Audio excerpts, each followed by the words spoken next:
গভীর নীল সমুদ্রের মাঝখানে ছিল একটি অজানা দ্বীপ। মানচিত্রে তার নাম নেই, জাহাজের রাডারেও সে ঠিকমতো ধরা পড়ে না। গ্রামের মানুষ তাকে বলতো রহস্যময় দ্বীপ। এই গল্পের নায়ক তিন বন্ধু, রিমন, টুকাই আর মায়া। তারা তিনজনই ভীষণ কৌতূহলী, নতুন কিছু জানার জন্য সব সময় তাদের মন ছটপট করে। একদিন বিকেলে তারা সমুদ্রের ধারে খেলছিল। হঠাৎ আকাশ কালো হয়ে গেল, প্রবল ঝড় উঠল। চলো ওই পুরনো নৌকাটা নিয়ে একটু দূরে যাই। এটা কি ঠিক হবে?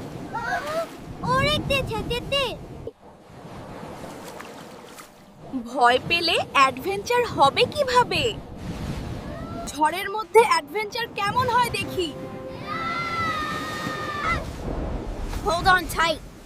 ঝড় থামার পর তারা বুঝতে পারল তারা একটি অচেনা দ্বীপে এসে পড়েছে।